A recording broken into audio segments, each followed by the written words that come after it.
got 10 stats to help you take down that victory in Week 7, and the first stat is 22.3. As you can see here, that was Alexander Madison's expected fantasy points in Week 6, which led every single running back in expected fantasy points. In Week 6, he got 73% of the carries and ran a route 51% of the time, and after ceding the only goal line carry to Amir Abdullah in Week 5, he got 2 of 3 goal line carries in Week 6. It certainly helped that Amir Abdullah fumbled at the goal line.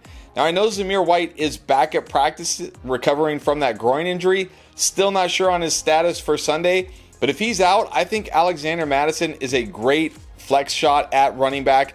Gets a fantastic matchup this week against a Rams defense allowing the 4th most points to running backs. But even if Zamir White is back, I still think Madison is an okay play this week. I don't think Zamir White is coming back to a workhorse role. Madison's been pretty good the last 2 weeks, so keep an eye on this. But if Zamir White is completely out, I think Madison is a great spot start in Week 7.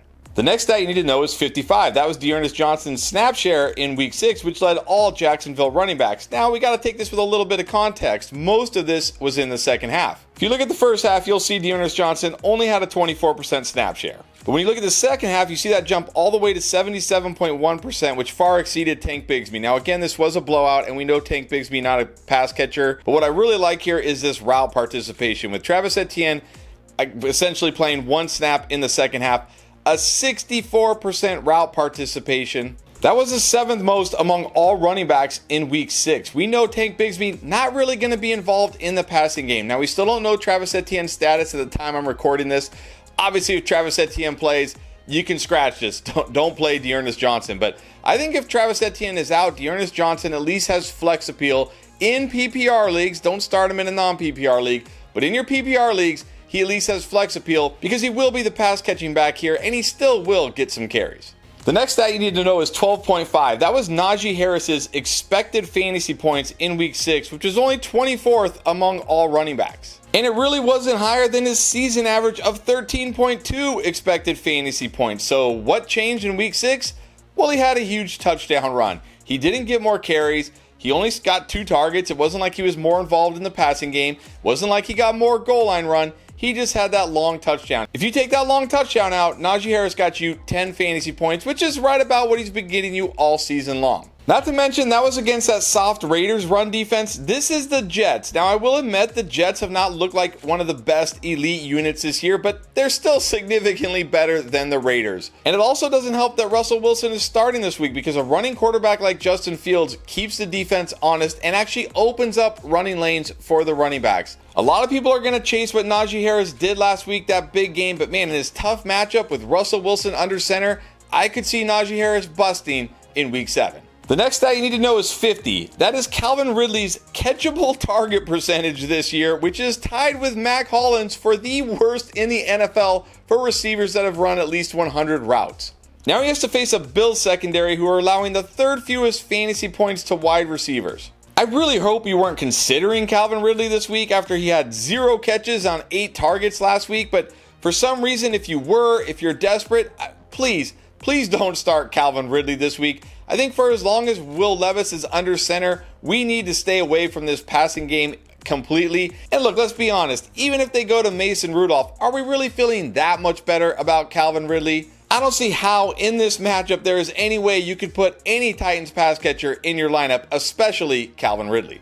Hey, before I get to that next stat, if you're enjoying the video, getting value out of it, just take a second, hit the like button, subscribe. We would greatly appreciate it. The next stat you need to know is 1. That is Detroit's pass rate over expectation allowed on defense this year. And the other stat you need to know is 6. That is Minnesota's pass rate over expectation on offense this year. And now these two teams meet. This is a great spot for Sam Darnold. Detroit is an absolute pass funnel defense. One of the top run-stopping defenses, one of the worst against the pass. And they just lost star pass rusher Aiden Hutchinson for the season, so they're not going to be able to get quite as much pressure on Darnold as they normally would. It also helps that Sam Darnold gets to play at home this week. He's got Justin Jefferson, he's got Jordan Addison.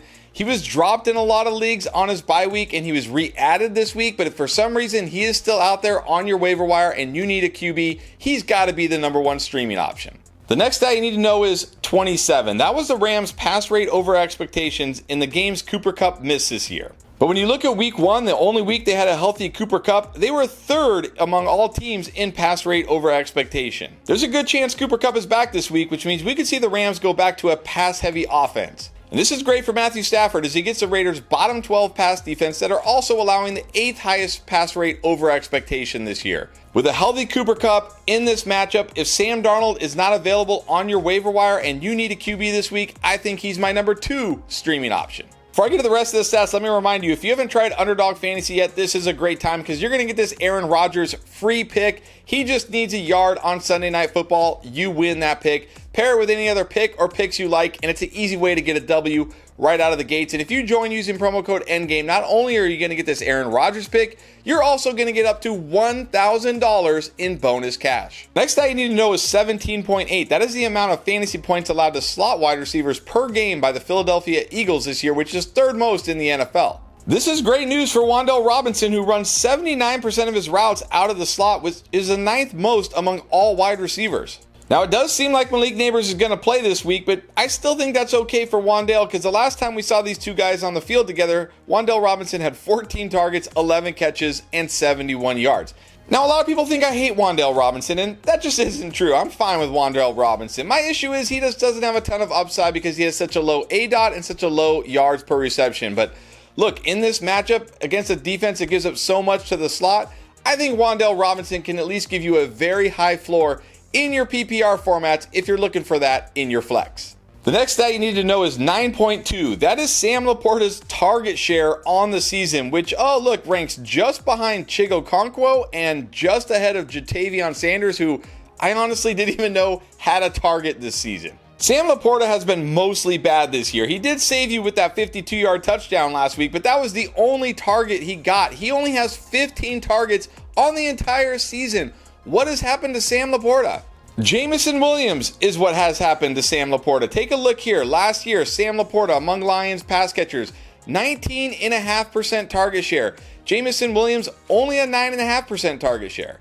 Fast forward to this year and they have flipped. Jamison Williams now has the 19% target share and Sam Laporta only the 9% target share. This is absolutely killing Sam Laporta's value. Now, I will say he has a very good matchup this week against the Minnesota Vikings. You may want to take a chance on him again this week. But I will also say, if he does anything this week, if he has a decent yardage game, if he scores a touchdown, I would be looking to sell high on name value on Sam Laporta after this game, if at all possible. I don't see how this is good for Sam Laporta, and I don't really see how it's going to get better. And let's stick with tight ends, and the next stat you need to know is 53.3. That was Mark Andrews' route percentage in Week 6, which was 24th among all tight ends and barely ahead of fellow tight end Isaiah Likely. And this was really not much different than Week 5 when he only had a 48% route participation. Now, I know he's had 2 games in a row, but this feels like a lot of smoke and mirrors. Especially when you look over the last 2 games where he's actually been good, he's only had a 13.2% target share, which is 19th among all tight ends. And now he gets one of the toughest matchups against the Tampa Bay Buccaneers, who have not allowed a touchdown to tight ends all season long so far. Look, I totally understand if you're rolling Mark Andrews out this week. It's 2 good games in a row. You might need him as a tight end. But again, I'll say the same thing I said with Sam Laporta. If he does anything this week that will make people buy back into him, I would be trying to sell high ASAP in Week 8. Then the last stat you need to know is 40.6. That is the amount of targets given up to slot wide receivers by the Atlanta Falcons this year, which is 2nd most in the NFL. This could definitely be a good thing for a wide receiver like Jackson Smith-Njigba, who runs the most routes out of the slot among all qualified wide receivers this year. I know it's been an up and down year for Jackson Smith-Njigba. I know he hasn't delivered on that year 2 breakout that we really hoped. I know it's very risky to start JSN. But look, if you're looking for a flex play, he's in a good matchup. Maybe this is the week he gets it done. If you're looking for more great content to help you win in Week 7, you need to check out our playlist right here.